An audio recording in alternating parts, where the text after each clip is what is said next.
Are you listening? Welcome to another episode of the Nerf Report. My name is Bryant Chappelle, and on this week's episode, Apex Legends drops a new Christmas-themed event, PlayStation officially announces Resident Evil 3, we witness the Game Awards to end all Game Awards, and Microsoft decided to end 2019 by unveiling their next generation Xbox console, Xbox Series X. But before we jump into this week's massive episode, your top headlines. First up, PlayStation's final state of play for 2019 was this week. And while going into this week's state of play, we did know that one game would definitely be there, but that didn't stop PlayStation from bringing the heat to close out 2019. Because during this week's State of Play, PlayStation gave gamers a first look at games coming to the PlayStation 4 in 2020.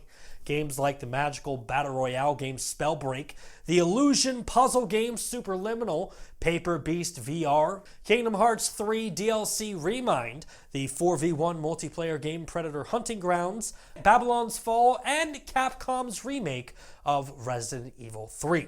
Now, Resident Evil 3 the remake will launch on April 3rd of 2020, where gamers will play as Jill Valentine as she must escape Raccoon City and the dreaded Project Nemesis.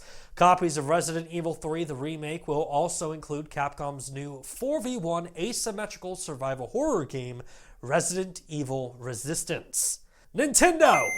This week, Nintendo held an Indie World Showcase and highlighted 16 independently developed games coming to the Nintendo Switch.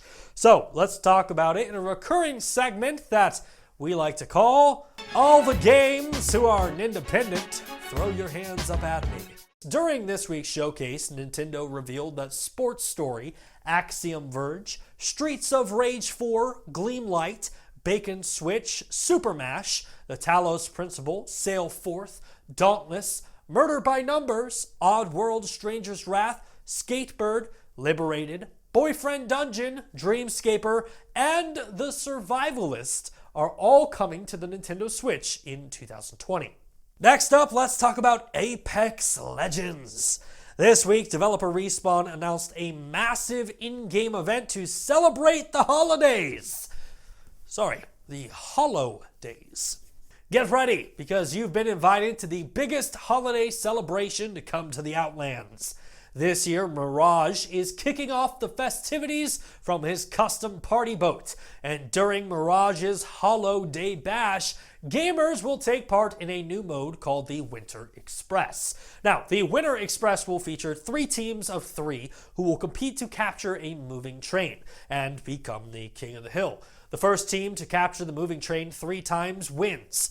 Mirage's Holo-Day Bash will also feature updated maps, new weapon skins, new Holo-Day Legend skins, and much more. The Holo-Day Bash is going on right now and lasts until January 7th. And finally, for our top headlines, the Game Awards. This year's Game Awards were streamed to over 60 different platforms and viewed by over 1 million concurrent viewers on both Twitch and YouTube. This year's Game Awards featured over 30 categories and 25 game reveals. And you know, look at me. I am extremely underdressed for the Game Awards, so let's fix that with a little internet magic. Much better. All right, let's talk about this year's winners. Disco Elysium took home both Best Role-Playing Game, Best Narrative, and Best Indie Game of the Year.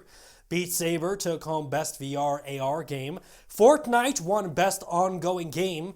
Best Family Game went to Luigi's Mansion 3. Death Stranding took home the Best Game Direction. Apex Legends won Multiplayer Game of the Year. Best Art Direction went to Control. And the coveted Video Game of the Year award went to Sekiro: Shadows Die Twice. But the Game Awards are not just about getting all dressed up and taking home an award. So let's talk about the massive reveals from this year's show. Reveals like a first look at Marvel Ultimate Alliance DLC Rise of the Phoenix, No More Heroes 3, Bravely Default 2, a brand new game from PlayerUnknown Studios called Prologue, Son of the Forest, 9 to 5, New Worlds, Wolf Among Us 2, and Fast and the Furious Crossroads were all announced at this year's Game Awards. Now, those are some nice reveals, but I believe I ordered something massive. Well, how about a new trailer for Final Fantasy VII The Remake Part 1? Still not big enough for you? Well, how about a brand new PlayStation slasher looter game titled Godfall, which will be launching on the PlayStation 5 in the fall of 2020. Still not big enough for you, huh? Okay, how about a first look at a sequel to Hellblade: Senua's Sacrifice, titled Hellblade 2: Senua's Saga, which will be launching on the next-gen Xbox. Still not massive enough for you. Okay, how about the first look at the next-gen Xbox titled Xbox Series X? Because that definitely happened, but in order to talk about that, we need to wrap up this week's top headlines and jump into a segment that I like to call The Rundown. Now for something completely different. Yeah.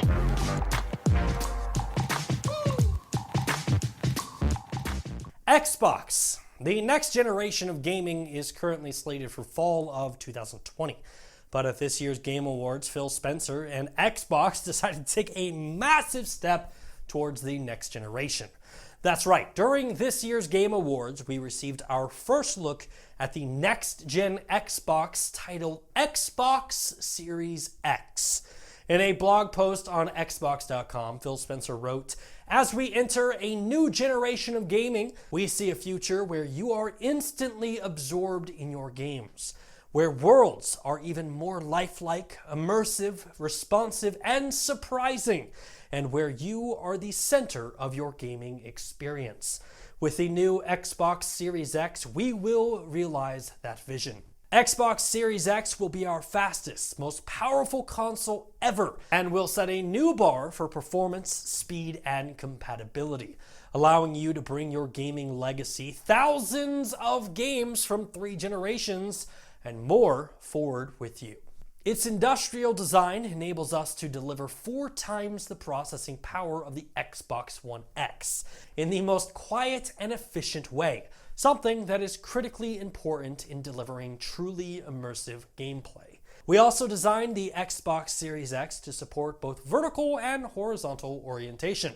It's bold and unique, very much like our fans around the world and the team of collaborators and innovators who built it." So, with the Xbox Series X being officially revealed, let's talk about what actually makes it run. According to Windows Central, Xbox Series X will reportedly target 12 teraflops of computing power. The Xbox Series X will include 16 gigabytes of RAM with 3 gigabytes reserved for its operating system. And the Xbox Series X will feature a new proprietary solid-state drive. But to be fair, all of that's just speculation and rumors. But luckily for us, Phil Spencer continued on by saying, "From a technical standpoint, this will manifest as world-class visuals in 4K at 60 frames per second, with possibility of up to 120 frames per second, including support of variable refresh rate and 8K capability. Powered by our custom-designed processor, leveraging the latest Zen 2 and next-generation RDNA architecture from our partners at AMD, Xbox Series X will deliver hardware-accelerated ray tracing and a new level of performance never before seen in a console. Additionally, our patented variable rate shading technology will allow developers to get even more out of the Xbox Series X GPU, and our next-generation solid-state drive will virtually eliminate load times and bring players into their gaming worlds faster than ever before." Which in English basically translates that the ability of PlayStation being able to load games like Spider-Man in 0.8 seconds will also be achievable on the Xbox Series X. And both consoles are confirmed to feature ray tracing, which will make graphics like this achievable on consoles for the first time ever. Now, we are still waiting to hear an official launch date outside of Holo-Day 2020, along with an official cost. But one thing is for sure, with these specs, 0 load times, backwards compatibility, ray tracing, along with current services like Xbox Game Pass, Xbox is looking to dominate the next generation of gaming. And finally, for this week, we come to that noise. Of course, signifies that we are running out of time and coming close to the end of the show. So, in order to cover all the week's remaining news, we must initiate a segment that I like to call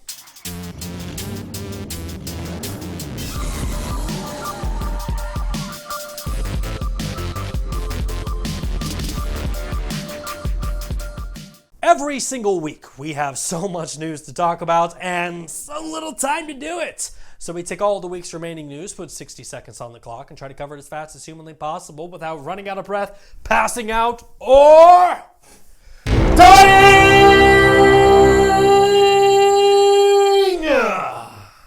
So, with that in mind, let's put 60 seconds on the clock. Thunder noise! And go! Minecraft officially has crossplay on all platforms. Congratulations, PlayStation! Welcome to the brave new world. Star Wars skins of Finn and Rey are now available in Fortnite. Beat Saber has Green Day music packs, along with a new patch that offers 360-degree gameplay. Can't wait to check that out. Mortal Kombat now has crossplay. Fortnite announced that the game now has couch co-op split screen mode.